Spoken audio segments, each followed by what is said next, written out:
한 일본인이 겪은 감동적인 이야기입니다. 이 일본인은 일본에서 사업에서 실패했습니다. 그래서 미국 땅으로 이민을 가게 되었습니다.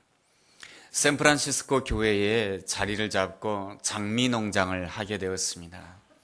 근데 바로 옆에도 스위스에서 이민 온 사람이 있었습니다. 그 사람도 장미 농장을 하게 되었습니다. 서로 이웃이길래 함께 친밀하게 지냈습니다. 어느 날 스위스 사람이 독실한 기독교 신자였기 때문에 이 일본 사람에게 전도를 하였습니다. 그렇지만 이 일본 사람은 미소만 지을 뿐 아무런 대답을 하지 아니하였습니다. 그런데 1941년이 되었을 때에 일본이 진주만을 습격하는 일이 일어났습니다. 이 일로 인하여서 미국 정부에서는 이러한 명령을 내렸습니다. 미국 내에 있는 모든 일본인들은 수용소에다 가둔다, 이런 명령을 내렸습니다. 이 일본 사람은 미국에 건너왔지만 아직 미국에 귀화를 하지 아니하였습니다.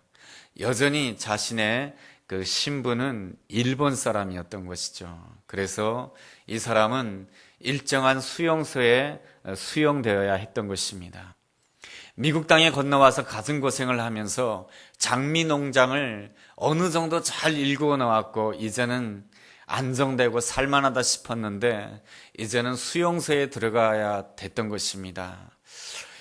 이 장미 농장을 내버려 두고 수용소에 들어간다고 하는 것이 여간 걱정되는 일이 아니었습니다. 이 모습을 눈치챈 옆집에 사는 스위스 사람이 그에게 이렇게 말합니다. 여보십시오. 걱정하지 마십시오. 내가 당신의 농장을 돌봐줄 테니 마음 푹 넣으시고 잘 다녀오시기 바랍니다. 그러자 일본 사람이 너무 감사합니다라고 하면서 인사를 하였습니다. 그렇지만은 그 일본 사람의 마음 가운데는 이런 생각이 들었어요. 그저 말로 하는 것이겠지.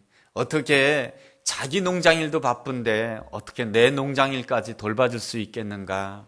그렇게 의심하는 마음을 가졌습니다.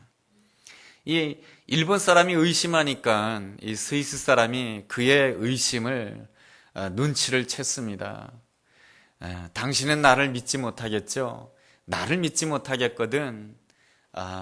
내가 믿는 하나님을 믿고 제발 걱정하지 말고 잘 다녀오시기 바랍니다 했습니다. 그 일본 사람은 수용소에 갇히게 되었습니다. 수용소 생활이 어느덧 2년이 지났습니다. 세계 전쟁이 끝났습니다.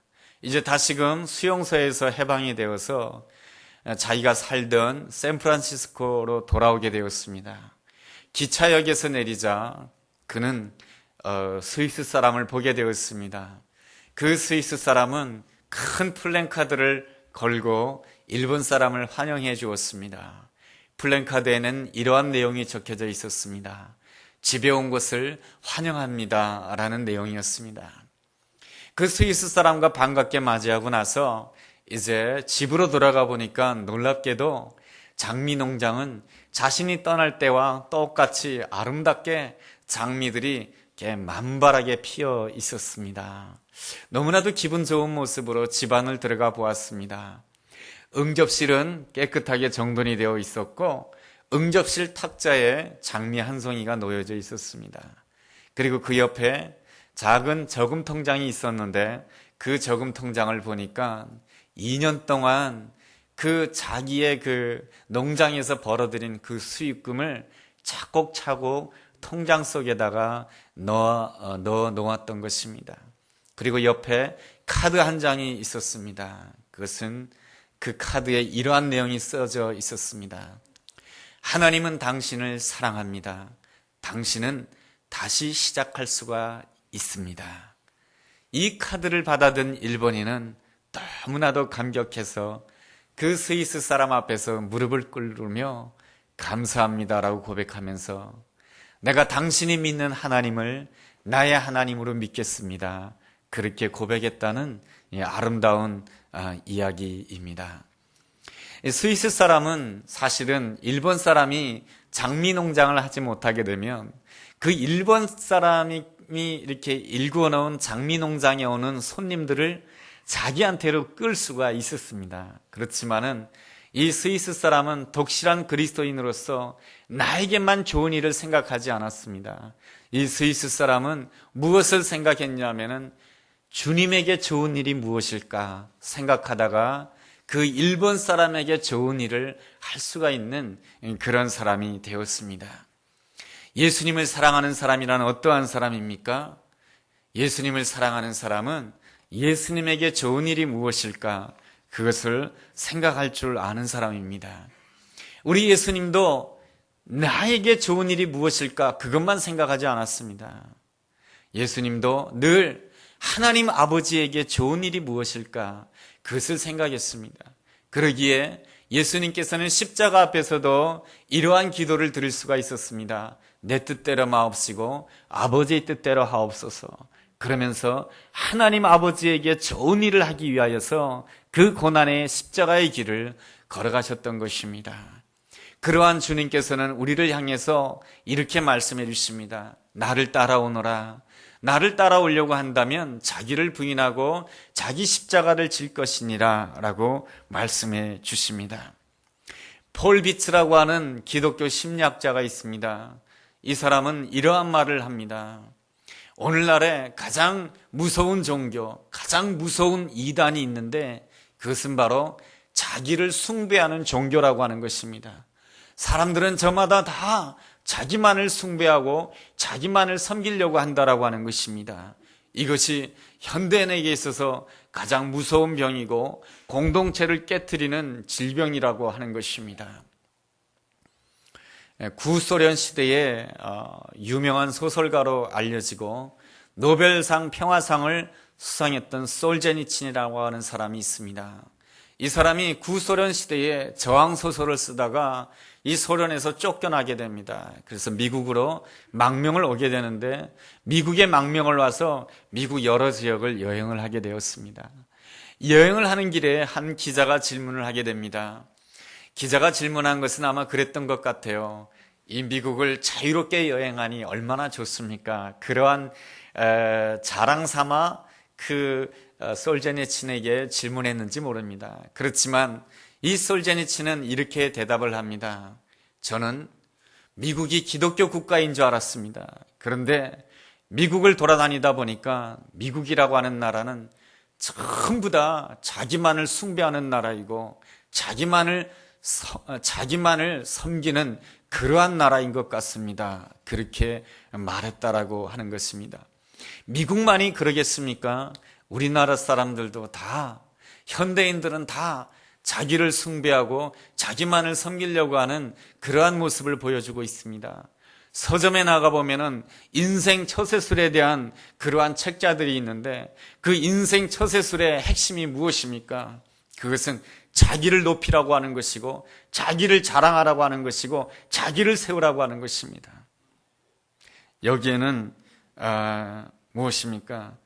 아무런 하나님이 없습니다. 왜 이러한 모습을 보여주고 있는 것입니까?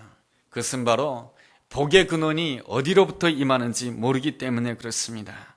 우리가 주님에게 좋은 일을 하기 위해서는 첫째로 복의 근원이 누구인지를 깨달아야 되는 것입니다.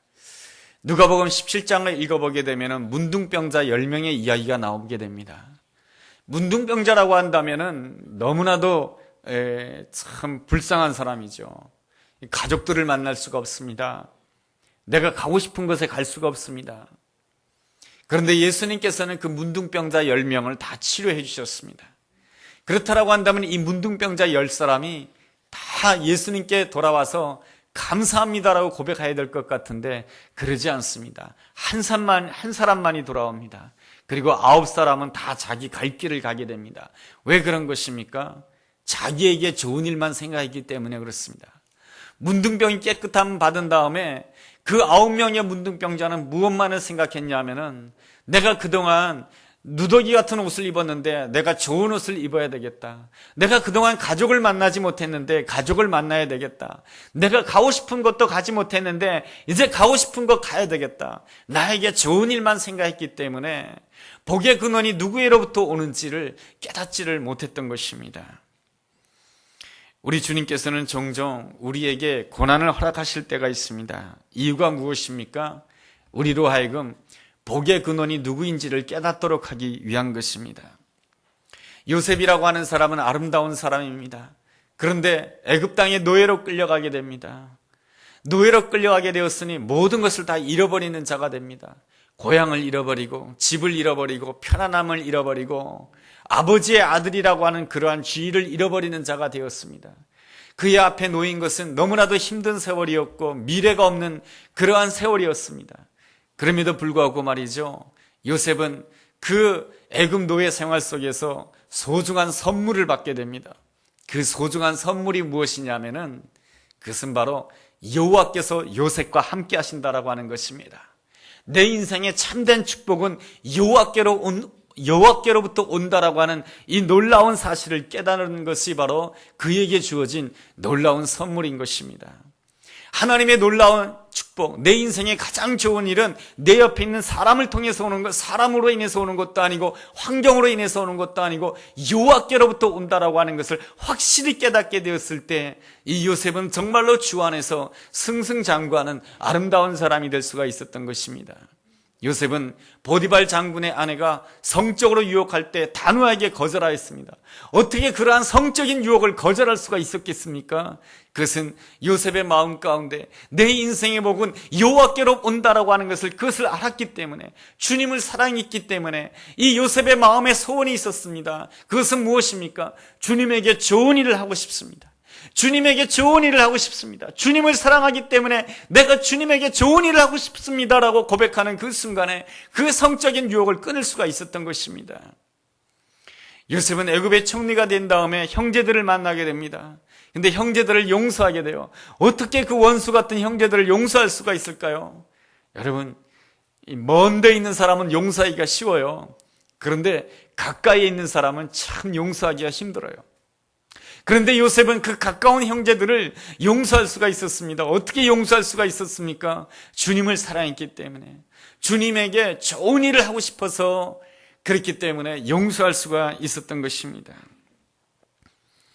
주님에게 좋은 일을 할 수가 있는 이유가 무엇입니까? 주님을 사랑하기 때문에 그런 것입니다. 둘째로, 주님에게 좋은 일을 하기 위해서는 주님을 사랑해야 됩니다. 오늘 우리가 읽은 본문 말씀을 보면은 한 여인이 나오게 됩니다. 여인이 예수님의 머리에다가 자신이 귀하게 여기는 나드 향유를 예수님의 머리에다가 붓게 됩니다. 너무나도 소중한 것인데 예수님의 머리에다가 다 붓게 됩니다. 마가복음 14장에도 똑같은 이야기가 나오는데요. 그 마가복음 14장에는 이렇게 기록되어 있습니다. 여인이 향유를 예수님께 부었지만은 그 향유를 담은 옥합을 깨뜨렸다라고 하는 것입니다. 옥합이라고 하는 것도 귀한 것이죠. 옥합을 깨뜨린 이유는 무엇입니까? 내가 소중하게 여기는 것을 한 가지 목적만을 위해서 쓰겠다라고 하는 것입니다. 내가 소중하게 여기는 것을 오직 주님을 위해서 쓰겠다라고 하는 것입니다. 주님을 사랑했기 때문에 그런 것이죠. 이렇게 누군가를 사랑하게 되면은 내가 소중하게 여기는 것을 한 가지 목적을 위해서 사용하게 되는 것이죠. 내가 누군가를 사랑하게 되면은 나에게 있는 시간 소중하죠. 그 시간을 내가 사랑하는 사람을 위해서 쓰게 되는 것이죠. 이 여인이 그럴 수가 있었던 것은 주님의 사랑을 경험했기 때문에 그렇습니다. 이 여인은 죄 많은 여인이었습니다. 간음하다가 현장에 잡힌 여인이었습니다. 사람들이 이 여인을 향해서 돌로 치려고 하였습니다. 그런데 예수님께서 그들을 다 물리쳐 주시고 이 여인을 용서해 주셨습니다. 예수님께서는 용서해 주실 때 말로만 용서해 주시는 그러한 분이 아니십니다. 예수님께서는 용서해 주실 때 생명을 걸고 용서해 주시는 것입니다. 예수님께서는 이 여인을 향해서 내가 너를 용서한다라고 선포할 때 이미 예수님께서는 자신의 옥합을 깨뜨리기로 작정하셨던 것입니다. 예수님의 자신의 옥합이라고 하는 것이 무엇입니까? 자신의 몸을 말하는 것입니다. 예수님께서는 자신의 몸을 십자가에 깨뜨리기로 작정하시고 이 여인을 향해서 용서를 선포하신 것입니다.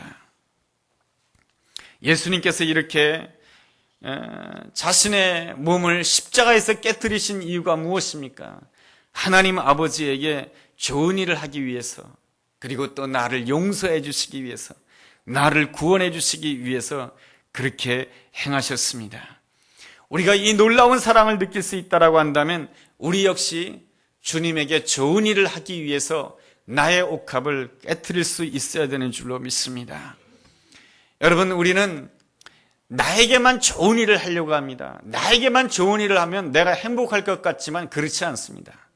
정말로 행복한 사람은 누구냐 하면은 누군가를 사랑하는 사람이고, 그리고 누군가에게인가 내 옥합을 깨트릴 수 있는 사람이 바로 행복한 사람입니다. 한 남편이 아내를 너무나도 사랑하기 때문에 자기의 옥합을 깨트릴 수 있다고 한다면 그 남편은 행복한 사람이죠. 아내가 남편을 너무나도 사랑하기 때문에 남편에게 좋은 일을 위하여서 자신의 옥합을 깨트릴 수 있다고 한다면 그 아내는 정말로 행복한 사람이죠. 이 세상에 내 사랑을 부을 수 있고 그를 위해서 내 옥합을 깨트릴 수 있다고 한다면 그 사람은 참으로 복된 사람입니다. 내가 주님을 사랑함으로 인하여서, 내가 주님의 좋은 일을 위하여서 내 옥합을 깨트릴 수 있다고 한다면 그 사람은 진실로 주 안에서 복된 사람인 줄로 믿습니다. 셋째로, 주님에게 좋은 일을 하기 위해서는 때때로 비난을 감수할 수 있어야 됩니다. 주님에게 좋은 일을 한다라고 하는 것 때로는 쉽지가 않습니다. 오늘 마태복음 26장 4절에 보니까 이러한 말씀이 있습니다. 예수를 흉계로 잡아 죽이려고 의논하였다라고 기록되어 있습니다. 예수님 당시 분위기가 어떠했냐면은 예수님을 잡아 죽이려고 했다라고 하는 것입니다. 당시에 존경받는 대제사장과 서기관과 바리새인들이 어떻게 하면 예수님을 잡아 죽일까? 어떻게 하면 예수님을 힘들게 할까? 어떻게 하면 예수님을 어렵게 할까? 어떻게 하면 예수님을 비난할까? 이러한 분위기였던 것입니다. 이러한 분위기 가운데 예수님에게 좋은 일을 한다라고 하는 것은 잘못하면 왕따를 당할 수가 있는 것입니다. 그런데 이 여인은 주님을 너무나도 사랑했기 때문에 예수님에게 무엇을 하게 됩니까? 자기가 가장 소중히 여기고 아끼던 그 나드 향유를 예수님의 머리에다가 전부 다 쏟아붓게 됩니다. 여기까지는 그래도 괜찮았던 것 같아요. 그런데 예수님을 가까이 한다라고 하는 제자들의 말이 참 좋지가 않습니다. 제자들이 뭐라고 말합니까? 26장 8절 9절 보면 이런 말씀이 있어요. 제자들이 보고 분개하여 이르되 무슨 의도로 이것을 허비하느냐? 이것을 비싼 값에 팔아 가난한 자들에게 줄 수 있었겠도다 하거늘. 이 제자들은 마치 자신이 의로운 사람인 것처럼 이것을 가난한 사람들에게, 이것을 팔아서 가난한 사람들에게 주면 얼마나 좋겠느냐 하면서 가난한 사람들을 많이 생각하는 것처럼 하면서 이 여자를 판단하고 있습니다. 제자들이 하는 말이 무엇입니까? 넌 틀렸다는 것이에요. 네가 잘못했다는 거예요. 나는 주님을 사랑하기 때문에 주님에게 좋은 일을 하기 위해서 내가 가장 소중히 여기던 그 나드 향유를 주님 앞에 드렸는데 그 주님과 가깝다라고 생각되는 그 제자들은 나를 향해서 뭐라 그러냐면은 너는 틀렸다는 거예요. 너는 잘못했다고 하는 거예요.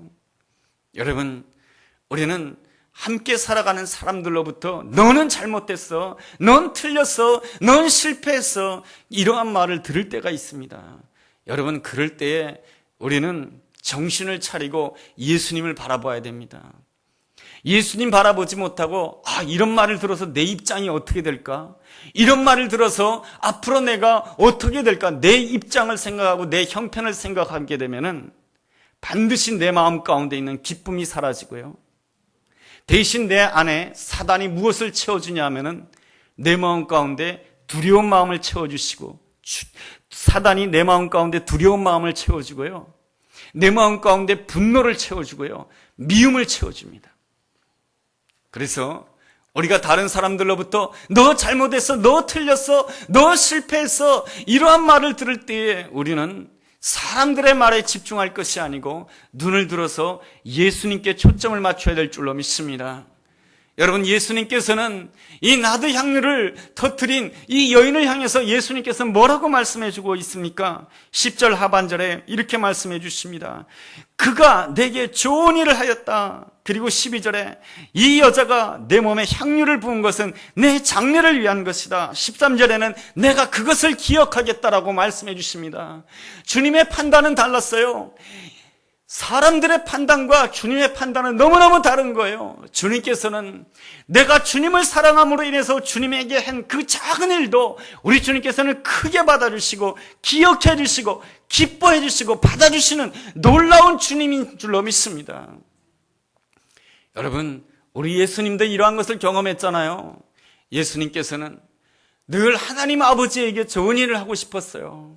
그래서 십자가를 지는 일은 너무나도 힘든 일이고 고통스러운 일이었지만 내가 하나님 아버지에게 좋은 일을 하는 것이 무엇일까를 늘 마음속에 생각하면서 하나님 아버지에게 좋은 일이 무엇일까요? 내 뜻대로 마옵시고 아버지 뜻대로 하옵소서 할 때 십자가의 길을 걸어갔을 때 세상 사람들은 예수님이 십자가를 지는 것을 보자 이렇게 말했어요. 저 사람이 죄가 많은가 보다. 저 사람이 죄가 많기 때문에 저렇게 십자가를 지고 가지. 그러나 하나님 아버지께서는 그 예수님의 그 십자가의 길을 그렇게 판단하지 않았어요. 하나님 아버지께서는 그 십자가의 길을 희생의 길로 받아주셨고 그 십자가의 길을 온 인류를 구원하기 위한 놀라운 역사로 받아주셨고 그 십자가를 부활의 열매로 부활의 권능으로 받아주신 줄로 믿습니다. 우리가 주님을 사랑함으로 인하여서 내가 할 수 있는 그 작은 일에 우리가 헌신한다라고 한다면 그 작은 일이 때로는 내 남편에 대해서 인내하는 것일 수도 있어요. 내 아내에 대해서 인내하는 것일 수도 있어요. 주님의 교회에 나와서 봉사하다가 좋지 않은 말을 들을 때 인내하는 것일 수도 있어요. 그것은 너무나도 작은 일로 보이지만은 그러나 사람들의 판단과 하나님의 판단은 다른 것이에요. 하나님의 판단은 우리가 겨자씨 같은 그 믿음을 가지고 내가 주님에게 좋은 일을 하기를 원해요 라는 그 마음으로 순종한다라고 한다면 그 겨자씨만한 그 작은 순종이라 할지라도 우리 주님께서는 크게 받으시며 축복을 받으시며 놀라운 열매로 우리에게 큰 은혜로 보상해 줄 줄로 믿습니다. 여러분, 내가 하는 일에 대해서 내가 주님을 사랑하는 마음으로 인해서 순종하는 것에 대해서 인간적으로 얼마나 대단하냐 얼마나 작으냐 그것이 문제가 아니고요. 하나님께서 나의 작은 순종을 어떻게 받아주시냐 이것이 바로 내 인생의 결론이 되는 줄로 믿습니다. 이 놀라운 사실을 믿고 오늘도 주님 앞에 내가 주님에게 좋은 일을 하기를 원합니다. 그 고백으로 승리하는 우리 모두가 되기를 주의 이름으로 축원합니다. 기도하겠습니다. 하나님, 우리의 구원을 위해서 우리에게 좋은 일을 하기 위해서 고난의 십자가를 지신 주님을 찬양합니다. 주님의 사랑을 받은 우리도 나의 좋은 일만 위해서 집착하지 않게 도와주옵시고 눈을 들어서 주님에게 좋은 일 또한 내 옆에 있는 사람에게 좋은 일이 무엇인지를 깨닫고 순종하는 저희들 되게 하여 주옵소서. 그럴 때 우리 주님께서 우리 기대 이상의 놀라운 열매로 응답해 줄 줄로 믿습니다. 예수님의 이름으로 기도했습니다. 아멘.